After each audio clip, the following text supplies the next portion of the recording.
News 18 ಡಿಜಿಟಲ್ಗೆ ಸ್ವಾಗತ. ನಾನು ಕಾರ್ತಿಕ್. ಯುಗಾದಿ ಹಬ್ಬದ ದಿನವೇ ರಾಜ್ಯ ಉಪಚುನಾವಣೆಯ ಕಾವು ರಂಗೇರಿದೆ. ಈಗಾಗಲೇ ಬಿಜೆಪಿ 2 ಕ್ಷೇತ್ರಕ್ಕೆ ತನ್ನ ಅಭ್ಯರ್ಥಿಯನ್ನು ಆಯ್ಕೆ ಮಾಡಿದೆ. ದಾವಣಗೆರೆ ದಕ್ಷಿಣ ವಿಧಾನಸಭಾ ಕ್ಷೇತ್ರಕ್ಕೆ ಎಸ್ಟಿ ನಾಯಕನಾಗಿರುವಂಥ ಶ್ರೀನಿವಾಸ್ ಟಿ ದಾಸ್ ಕರಿಯಪ್ಪ ಅವರನ್ನು ಆಯ್ಕೆ ಮಾಡಿದರೆ, ಬಾಗಲಕೋಟೆ ವಿಧಾನಸಭಾ ಕ್ಷೇತ್ರಕ್ಕೆ ಎಲ್ಲರ ನಿರೀಕ್ಷೆಯಂತೆ ಚರಂತಿಮಠ ಅವರನ್ನು ಆಯ್ಕೆ ಮಾಡಿದೆ. ವೀರಣ್ಣ ಚರಂತಿಮಠ ಅವರು ಆ ಒಂದು ವಿಧಾನಸಭಾ ಕ್ಷೇತ್ರದಲ್ಲಿ ಈ ಹಿಂದೆ 3 ಬಾರಿ MLA ಆಗಿದ್ದಂಥವರು. ದಾಸ್ ಕರಿಯಪ್ಪ ಅವರೇನಿದ್ದಾರೆ, ಇವರು ಹೊಸ ಅಭ್ಯರ್ಥಿ ಅಂತ ಹೇಳ್ಬೋದು. 2 ಕ್ಷೇತ್ರದಲ್ಲಿ ಬಿಜೆಪಿಗೂ ಕೂಡ ಸಾಕಷ್ಟು ಸವಾಲುಗಳಿತ್ತು ಅಭ್ಯರ್ಥಿಗಳನ್ನು ಆಯ್ಕೆ ಮಾಡುವಂಥ ವಿಚಾರದಲ್ಲಿ. ಪ್ರಮುಖವಾಗಿ ದಾವಣಗೆರೆ ದಕ್ಷಿಣ ವಿಧಾನಸಭಾ ಕ್ಷೇತ್ರದಲ್ಲಿ ಬಿಜೆಪಿಗೆ ಜಿಲ್ಲೆಯಾದ್ಯಂತ ಇರತಕ್ಕಂತಹ ಬಣ ಬಡಿದಾಟ, ಅಲ್ಲಿ ಅಭ್ಯರ್ಥಿಯನ್ನು ಯಾವ ರೀತಿಯಾಗಿ ಆಯ್ಕೆ ಮಾಡಬೇಕು ಅನ್ನೋ ನಿಟ್ಟಿನಲ್ಲಿ ಗೊಂದಲಗಳನ್ನು ಸೃಷ್ಟಿ ಮಾಡಿತ್ತು. ರೇಣುಕಾಚಾರ್ಯ ಅವರ ಟೀಮ್ ಅಜಯ್ ಕುಮಾರ್ ಅವರಿಗೆ ಅಭ್ಯರ್ಥಿಯನ್ನಾಗಿ ಮಾಡಬೇಕು ಅನ್ನೋ ನಿಟ್ಟಿನಲ್ಲಿ ಬಹಿರಂಗವಾಗಿಯೂ ಕೂಡ ಹೇಳಿಕೆಯನ್ನು ನೀಡಿತ್ತು. ಜೊತೆಗೆ ಅದಕ್ಕೆ ಸಂಬಂಧಪಟ್ಟಂತೆ ಪಕ್ಷದ ವಲಯದಲ್ಲಿ, ಪಕ್ಷದ ವೇದಿಕೆಯಲ್ಲಿಯೂ ಕೂಡ ಆ ವಿಚಾರವನ್ನು ಪ್ರಸ್ತಾಪ ಮಾಡಿತ್ತು. GM ಸಿದ್ದೇಶ್ವರ ಬಣವು ಕೂಡ ಅಲ್ಲಿ ತನ್ನ ಒಂದು ನಿಲುವನ್ನು ಹೇಳುವಂಥ ಕೆಲಸವನ್ನು ಮಾಡಿತ್ತು. ಈಗ ಅಳೆದು ತೂಗಿ ಬಿಜೆಪಿ ಹೈಕಮಾಂಡ್ ಒಂದು ನಿರ್ಧಾರವನ್ನು ತೆಗೆದುಕೊಂಡಿದೆ. ST ನಾಯಕರಾಗಿರ್ತಕ್ಕಂಥ ಶ್ರೀನಿವಾಸ್ ದಾಸ್ ಕರಿಯಪ್ಪ ಅವರಿಗೆ ಅಭ್ಯರ್ಥಿಯನ್ನಾಗಿ ಘೋಷಣೆಯನ್ನು ಕೂಡ ಮಾಡಿದೆ. ಅಭ್ಯರ್ಥಿಯಾಗಿ ಘೋಷಣೆ ಮಾಡಿದ ಬಳಿಕ ಬಿಜೆಪಿಯಲ್ಲಿ ಯಾವುದೇ ರೀತಿಯ ಬಣ ಬಡಿದಾಟಗಳಾಗೋದಿಲ್ಲ, ಪಕ್ಷದ ಚಿಹ್ನೆಯನ್ನು ಇಟ್ಟುಕೊಂಡು ನಾವು ಚುನಾವಣೆಯನ್ನು ಎದುರಿಸ್ತೇವೆ, ಪಕ್ಷ ಈಗ ಓರ್ವ ಅಭ್ಯರ್ಥಿಯನ್ನು ಆಯ್ಕೆ ಮಾಡಿ ಆಗಿದೆ ಅನ್ನುವಂಥ ನಿಟ್ಟಿನಲ್ಲಿ ರೇಣುಕಾಚಾರ್ಯ ಅವರು ಹೇಳಿಕೆಯನ್ನು ಕೊಟ್ಟಿದ್ದಾರೆ. ಜೊತೆಗೆ ಈಗ ಅಭ್ಯರ್ಥಿಯನ್ನಾಗಿ ಏನು ಶ್ರೀನಿವಾಸ್ ಅವರನ್ನು ಘೋಷಣೆ ಮಾಡಲಾಗಿದೆಯಲ್ಲ, ಅವರಿಗೆ ನಮ್ಮ ಸಂಪೂರ್ಣವಾಗಿರುವಂಥ ಬೆಂಬಲ ಇರುತ್ತೆ. ಜೊತೆಗೆ ಪಕ್ಷ ಗೆಲ್ಲುವ ಒಂದು ವಿಚಾರಕ್ಕೆ ಸಂಬಂಧಪಟ್ಟಂತೆ ನಾವೆಲ್ಲರೂ ಕೂಡ ಅಲ್ಲಿ ಒಗ್ಗಟ್ಟಿನಿಂದ ಕೆಲಸವನ್ನು ಮಾಡ್ತೇವೆ, ಕಾರ್ಯಕರ್ತರ ಮೂಲಕ ಚುನಾವಣೆಯನ್ನು ನಡೆಸ್ತೇವೆ ಅನ್ನುವಂಥ ನಿಟ್ಟಿನಲ್ಲಿ ಅವರು ಹೇಳಿಕೆಯನ್ನು ಕೂಡ ಕೊಟ್ಟಿದ್ದಾರೆ. ಇದು ಬಿಜೆಪಿಯ ಮಟ್ಟಕ್ಕೆ ಒಂದು ನೋಡೋದಾದರೆ ಒಂದು ಒಳ್ಳೆಯ ಬೆಳವಣಿಗೆ ಅಂತ ಹೇಳ್ಬೋದು. ಪಕ್ಷ ಅಭ್ಯರ್ಥಿಯನ್ನು ಆಯ್ಕೆ ಮಾಡುವ ಮೊದಲು ಸಾಕಷ್ಟು ಗೊಂದಲಗಳಿತ್ತು. ದಾವಣಗೆರೆ ದಕ್ಷಿಣದಲ್ಲಿ ಈ ಬಾರಿ ಕಾಂಗ್ರೆಸ್ನಲ್ಲಿ ಎದುರಾಗಿರ್ತಕ್ಕಂಥ ಬಿಕ್ಕಟ್ಟಿನ ಕಾರಣಕ್ಕಾಗಿ ಗೆಲ್ಲಬಹುದಾದಂಥ ವಾತಾವರಣ ಸೃಷ್ಟಿಯಾಗಿದೆ. ಇಂಥ ಒಂದು ವಾತಾವರಣವನ್ನು ಸದುಪಯೋಗಪಡಿಸ್ಕೊಳ್ಬೇಕು ಅನ್ನೋ ನಿಟ್ಟಿನಲ್ಲಿ ಬಿಜೆಪಿಗರು ಸಾಕಷ್ಟು ಪ್ರಯತ್ನವನ್ನು ಪಡ್ತಾಯಿದ್ರು.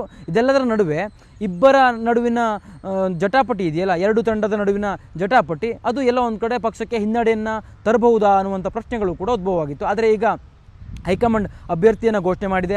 ಹೈಕಮಾಂಡ್ ಅಭ್ಯರ್ಥಿಯ ಘೋಷಣೆ ಮಾಡಿದಂಥ ನಂತರದಲ್ಲಿ ಅಲ್ಲಿ ಯಾವುದೇ ರೀತಿಯ ಒಂದು ಬೇರೆ ಬೇರೆ ರೀತಿಯ ವ್ಯತಿರಿಕ್ತವಾಗುವಂಥ ಹೇಳಿಕೆಗಳು ಬರ್ತಾ ಇಲ್ಲ. ರೇಣುಕಾಚಾರ್ಯ ಅವರು ನಾವು ಸಂಪೂರ್ಣವಾಗಿ ಬೆಂಬಲವನ್ನು ಕೊಡ್ತೇವೆ, ಸಂಪೂರ್ಣವಾಗಿ ಪಕ್ಷದ ನಿರ್ಧಾರವನ್ನು ಬೆಂಬಲಿಸ್ತೇವೆ, ಅಭ್ಯರ್ಥಿನ ಆಯ್ಕೆ ಮಾಡಿ ಆಗಿದೆ, ಅಭ್ಯರ್ಥಿಗೆ ನಮ್ಮ ಬೆಂಬಲ ಇರುತ್ತೆ, ನಾವು ಗೆಲ್ಲುವ ವಿಚಾರಕ್ಕೆ ಸಂಬಂಧಪಟ್ಟಂತೆ ಎಲ್ಲರೂ ಕೂಡ ಒಗ್ಗಟ್ಟಿನಿಂದ ನಾವು ಅಲ್ಲಿ ಚುನಾವಣೆಯನ್ನು ನಡೆಸ್ತೇವೆ ಅನ್ನುವಂಥ ಹೇಳಿಕೆಯನ್ನು ಕೊಟ್ಟಿದ್ದಾರೆ. ಇದು ಒಂದು ಕ್ಷೇತ್ರ. ಆದರೆ ಇನ್ನೊಂದು ಕ್ಷೇತ್ರ ಬಾಗಲಕೋಟೆ ಕ್ಷೇತ್ರದಲ್ಲಿ ವೀರಣ್ಣ ಚರಂತಿಮಠ ಅವರು ನಿರೀಕ್ಷಿತ ಅಭ್ಯರ್ಥಿ ಅಂತ ಹೇಳ್ಬೋದು. ಯಾಕೆ ಅಂತಂದರೆ ಈ ಹಿಂದೆ ಅವರು 3 ಬಾರಿ ಆ ಒಂದು ಕ್ಷೇತ್ರದಲ್ಲಿ ಗೆಲುವನ್ನು ಸಾಧಿಸಿದರು. 2023ರ ಚುನಾವಣೆಯಲ್ಲಿಯೂ ಕೂಡ ಮೇಟಿಯವರ ವಿರುದ್ಧ ಕಡಿಮೆ ಅಂತರದಲ್ಲಿ ಅವರು ಸೋಲನ್ನು ಅನುಭವಿಸಿದರು. ಇಂಥ ಒಂದು ಸಂದರ್ಭದಲ್ಲಿ ಅವರಿಗೆ ಈ ಬಾರಿಯ ಉಪಚುನಾವಣೆಯ ಟಿಕೆಟನ್ನು ಕೊಡಲಾಗತ್ತೆ ಅನ್ನುವಂಥ ನಿರೀಕ್ಷೆಗಳಿತ್ತು. ಅದರಂತೆ ಈಗ ವೀರಣ್ಣ ಚರಂತಿಮಠ ಅವರಿಗೆ ಟಿಕೆಟನ್ನು ಘೋಷಣೆ ಮಾಡಲಾಗಿದೆ. ಆ ಕ್ಷೇತ್ರವನ್ನು ಕೂಡ ಬಿಜೆಪಿ ಗೆಲ್ಲೋದಕ್ಕೆ ಸಾಕಷ್ಟು ಪ್ರಯತ್ನಗಳನ್ನು ಪಡ್ತಾ ಇದೆ. ಜೊತೆಗೆ ಬಾಗಲಕೋಟೆ ಕ್ಷೇತ್ರದಲ್ಲಿ ಬಿಜೆಪಿಗೆ ವರದಾನ ಏನು ಅಂತಂದರೆ, ಮೇಟಿ ಕುಟುಂಬದಲ್ಲಿಯೇ ಒಂದಿಷ್ಟು ಭಿನ್ನಾಭಿಪ್ರಾಯ ಇರುವಂಥದ್ದು. ಈಗಾಗಲೇ CM ಸಿದ್ದರಾಮಯ್ಯನವರು ಸ್ಪಷ್ಟವಾಗಿ ಹೇಳಿದ್ದಾರೆ, ಉಪಚುನಾವಣೆಯಲ್ಲಿ ನಾವು ಮೇಟಿ ಕುಟುಂಬಕ್ಕೆ ಟಿಕೆಟನ್ನು ಕೊಡ್ತೇವೆ ಅನ್ನುವಂಥ ಹೇಳಿಕೆಯನ್ನು ಕೊಟ್ಟಿದ್ದಾರೆ. ಈ ಒಂದು ಹಿನ್ನೆಲೆಯಲ್ಲಿ ಮೇಟಿ ಕುಟುಂಬಸ್ಥರು ಕೂಡ ಟಿಕೆಟ್ಗಾಗಿ ಸಾಕಷ್ಟು ಪೈಪೋಟಿಯನ್ನು ನಡೆಸ್ತಾ ಇದ್ದಾರೆ. 4 ಮಕ್ಕಳಲ್ಲಿ 4 ಕೂಡ ಅಲ್ಲಿ ಆಕಾಂಕ್ಷಿಗಳು ಅನ್ನುವಂಥದ್ದು ಸಾಕಷ್ಟು ಚರ್ಚಿತ ವಿಷಯ ಆಗಿದೆ. ಜೊತೆಗೆ ಇತ್ತೀಚೆಗೆ ನಡೆದಂಥ CM ಸಿದ್ದರಾಮಯ್ಯನವರ ನೇತೃತ್ವದಲ್ಲಿನ ಸಂಧಾನ ಸಭೆಯಲ್ಲಿಯೂ ಕೂಡ ಮೇಟಿಯವರ ಪುತ್ರಿ ಮಹಾದೇವಿ ನಾನು ಸ್ಪರ್ಧೆ ಮಾಡೋದು ಖಚಿತ ಅನ್ನುವಂಥ ರೀತಿಯಲ್ಲಿ ಹೇಳಿಕೆಯನ್ನು ಕೊಟ್ಟಿದ್ದಾರೆ. CM ಸಿದ್ದರಾಮಯ್ಯನವರು ಮನವೊಲಿಸುವ ಪ್ರಯತ್ನವನ್ನು ಪಡ್ತಾರೆ. ಮನವೊಲಿಸುವಂಥ ಪ್ರಯತ್ನದ ವೇಳೆ ಮಹಾದೇವಿ ತನ್ನ ನಿಲುವನ್ನು ಸ್ಪಷ್ಟವಾಗಿ ಹೇಳುವಂಥ ಕೆಲಸವನ್ನು ಮಾಡಿದ್ದಾರೆ. ಅಲ್ಲಿ ಅಭ್ಯರ್ಥಿಯಾಗಿ ನೀವು ಯಾರನ್ನೇ ಬೇಕಾದರೂ ಘೋಷಣೆ ಮಾಡಿ, ನನಗೆ ನೀವು ಟಿಕೆಟ್ ಕೊಡಬೇಕು, ಒಂದೊಮ್ಮೆ ಟಿಕೆಟ್ ಕೊಡದೇ ಇದ್ದರೆ ನಾನು ಸ್ಪರ್ಧೆ ಮಾಡೋದಂತೂ ಖಚಿತ, ಸ್ಪರ್ಧೆಯ ಕಣದಿಂದ ನಾನು ಹಿಂದೆ ಸರಿಯೋದಿಲ್ಲ ಅನ್ನುವಂಥ ಮಾತನ್ನು ಸಭೆಯಲ್ಲಿಯೇ ಹೇಳಿದ್ದಾರೆ ಅನ್ನುವಂಥದ್ದು ಈಗಾಗಲೇ ಅದು ಬಹಿರಂಗ ಆಗಿದೆ. ಜೊತೆಗೆ ಅವರ ಅಭಿಪ್ರಾಯದಲ್ಲೂ ಕೂಡ ಇದುವರೆಗೂ ಬದಲಾವಣೆ ಆಗಿಲ್ಲ. ಆ ಒಂದು ಕಾರಣಕ್ಕಾಗಿ ಅಲ್ಲಿ ಯಾರಿಗೆ ಆಯ್ಕೆ ಮಾಡಲಾಗುತ್ತೆ ಅಭ್ಯರ್ಥಿಯಾಗಿ ಅನ್ನೋದು ಭಾಳ ಪ್ರಶ್ನೆ ಉದ್ಭವವಾಗಿದೆ. ಜೊತೆಗೆ ಕಾಂಗ್ರೆಸ್ ಬಾಗಲಕೋಟೆ ಕ್ಷೇತ್ರವನ್ನು ಕಳೆದುಕೊಳ್ಳಬಹುದಾದಂಥ ಒಂದು ಸಂದಿಗ್ಧ ಸ್ಥಿತಿಯೂ ಕೂಡ ನಿರ್ಮಾಣ ಆಗಿದೆ ಅಂತ ಹೇಳಿದ್ರೆ ತಪ್ಪಾಗೋದಿಲ್ಲ. ಯಾಕೆಂದರೆ 2023ರ ಚುನಾವಣೆಯಲ್ಲಿ ವೀರಣ್ಣ ಚರಂತಿಮಠ ಅವರು ಕಡಿಮೆ ಅಂತರದಿಂದ ಸೋತಿದ್ರು.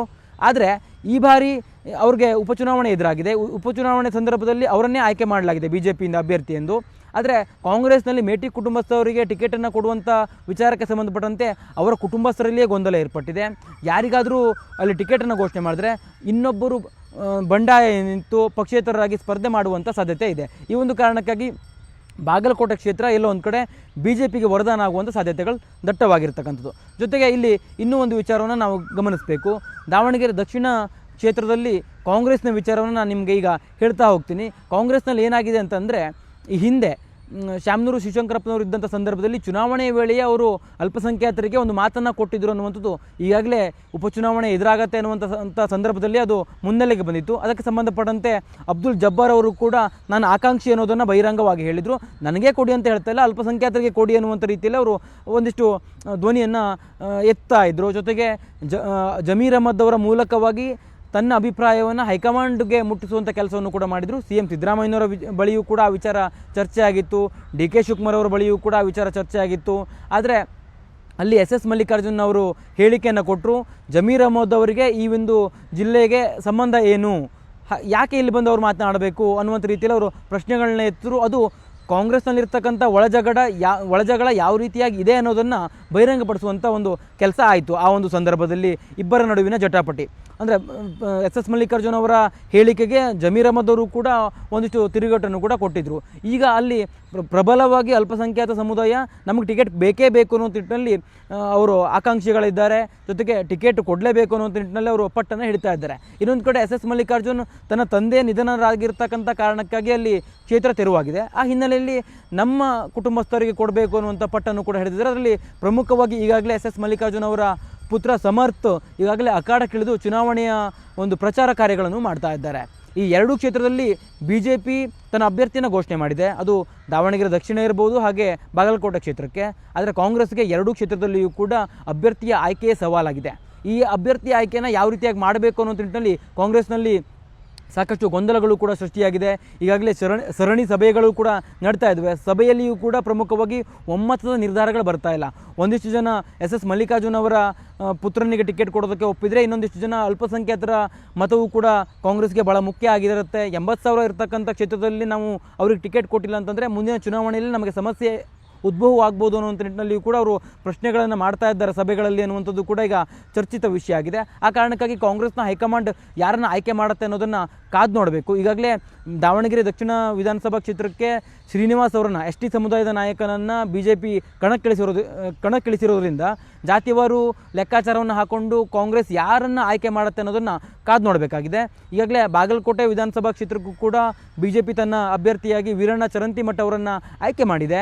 ಇಂಥ ಒಂದು ಸಂದರ್ಭದಲ್ಲಿ ಮೇಟಿ ಕುಟುಂಬಕ್ಕೆ ಟಿಕೆಟನ್ನು ಕೊಡೋದು ಫೈನಲ್ ಆಗಿದ್ರು ಕೂಡ ಮೇಟಿ ಕುಟುಂಬದಲ್ಲಿ ಯಾರು ಸಮರ್ಥರು, ಅವರ 4 ಮಕ್ಕಳಲ್ಲಿ ಯಾರು ಸಮರ್ಥರು ಅನ್ನುವ ಪ್ರಶ್ನೆ ಉದ್ಭವವಾಗಿದೆ. ಅದರಲ್ಲಿ ಒಬ್ಬ ಪುತ್ರಿ ಈಗಾಗಲೇ ಬಹಿರಂಗವಾಗಿ ಹೇಳಿಕೆಯನ್ನು ಕೊಟ್ಟಿದ್ದಾರೆ. ಜೊತೆಗೆ ನಾನು ಸ್ಪರ್ಧೆ ಮಾಡೋದು ಖಚಿತ ಅನ್ನುವಂಥದ್ದು. ಅವರಿಗೆ ಕೊಡಬೇಕಾ, ಮಹಾದೇವಿ ಅವರಿಗೆ ಕೊಡಬೇಕಾ, ಅಥವಾ ಪುತ್ರರಲ್ಲಿ ಮಲ್ಲಿಕಾರ್ಜುನ್ಗೆ ಕೊಡಬೇಕಾ ಅನ್ನುವಂಥ ಪ್ರಶ್ನೆಗಳು ಕೂಡ ಈಗ ಉದ್ಭವ ಆಗ್ತದೆ. ಕಾಂಗ್ರೆಸ್ನ ಹೈಕಮಾಂಡ್ ಯಾರಿಗೆ ಟಿಕೆಟನ್ನು ಕೊಡುತ್ತೆ ಅನ್ನೋದನ್ನು ಕಾದು ನೋಡಬೇಕು. ಜೊತೆಗೆ ಕಾಂಗ್ರೆಸ್ ಹೈಕಮಾಂಡ್ ಟಿಕೆಟ್ ಘೋಷಣೆ ಮಾಡಿದ ಬಳಿಕ ಏನಾದರೂ ಎರಡೂ ಕ್ಷೇತ್ರಗಳಲ್ಲಿ, ಅದು ಬಾಗಲಕೋಟೆ ಕ್ಷೇತ್ರ ಇರ್ಬೋದು, ಹಾಗೆ ದಾವಣಗೆರೆ ದಕ್ಷಿಣ ವಿಧಾನಸಭಾ ಕ್ಷೇತ್ರ ಇರ್ಬೋದು, ಎರಡೂ ಕ್ಷೇತ್ರದಲ್ಲಿ ಬಂಡಾಯ ಅಭ್ಯರ್ಥಿಗಳೇನಾದರೂ ಸ್ಪರ್ಧೆ ಮಾಡ್ತಾರೆ ಅನ್ನುವಂಥದ್ದು ಕೂಡ ಪ್ರಶ್ನೆ ಆಗಿ ಉಳಿದಿದೆ. ಇನ್ನೇನು ಉಪಚುನಾವಣೆಗೆ ಕೆಲವೇ ದಿನಗಳು ಬಾಕಿ ಇದೆ. ಏಪ್ರಿಲ್ 9ಕ್ಕೆ ಮತದಾನ ಇರುತ್ತೆ.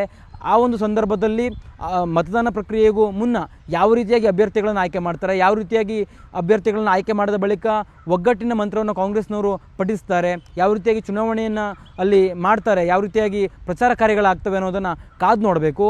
ಒಟ್ಟಾರೆಯಾಗಿ ಸರ್ಕಾರ ಇರ್ತಕ್ಕಂಥ ಕಾರಣಕ್ಕಾಗಿ ಉಪಚುನಾವಣೆ ಕಾಂಗ್ರೆಸ್ಗೆ ಪ್ರತಿಷ್ಠೆಯಾಗಿದೆ. ಜೊತೆಗೆ ಎರಡೂ ವಿಧಾನಸಭಾ ಕ್ಷೇತ್ರಗಳು ಕೂಡ ಕಾಂಗ್ರೆಸ್ನ ಶಾಸಕರ ನಿಧನರಾಗಿರುವಂಥ ಕಾರಣಕ್ಕಾಗಿ ತೆರವಾಗಿರುವಂಥ ಕ್ಷೇತ್ರ ಆಗಿರೋದ್ರಿಂದ ಎರಡೂ ಕ್ಷೇತ್ರವನ್ನು ಗೆಲ್ಲಬೇಕಾಗಿದೆ.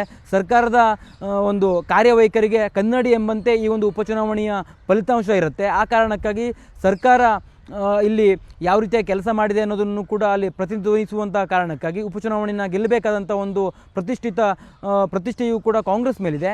ಆ ಕಾರಣಕ್ಕಾಗಿ ಕಾಂಗ್ರೆಸ್ ಯಾವ ರೀತಿಯಾಗಿ ತಂತ್ರಗಾರಿಕೆಯನ್ನು ಮಾಡುತ್ತೆ, ಈಗ ಉದ್ಭವವಾಗಿರ್ತಕ್ಕಂತಹ ಗೊಂದಲಗಳನ್ನು ಯಾವ ರೀತಿಯಾಗಿ ಪರಿಹಾರವನ್ನು ಮಾಡ್ತಾರೆ, ಗೊಂದಲವನ್ನು ಪರಿಹಾರ ಮಾಡಿಕೊಂಡು ಚುನಾವಣೆಯನ್ನು ಗೆಲ್ಲೋದಕ್ಕೆ ಯಾವೆಲ್ಲ ರೀತಿಯ ತಂತ್ರಗಾರಿಕೆಗಳನ್ನು ಮಾಡ್ತಾರೆ, ಜೊತೆಗೆ ಅಭ್ಯರ್ಥಿಗಳನ್ನಾಗಿ ಯಾರನ್ನು ಆಯ್ಕೆ ಮಾಡ್ತಾರೆ, ದಾವಣಗೆರೆ ದಕ್ಷಿಣ ಕ್ಷೇತ್ರದಲ್ಲೇನಾದರೂ ಅಲ್ಪಸಂಖ್ಯಾತರಿಗೆ ಈ ಬಾರಿ ಅವಕಾಶವನ್ನು ಕೊಡ್ತಾರೆ, ಅಥವಾ ಎಸ್ ಮಲ್ಲಿಕಾರ್ಜುನ್ ಅವರು ಸಮರ್ಥನಿಗೆ ಟಿಕೆಟನ್ನು ಕೊಡಿಸೋದ್ರಲ್ಲಿ ಸಮರ್ಥರಾಗ್ತಾರೆ ಅನ್ನೋದನ್ನು ಕೂಡ ಕಾದು ನೋಡಬೇಕು.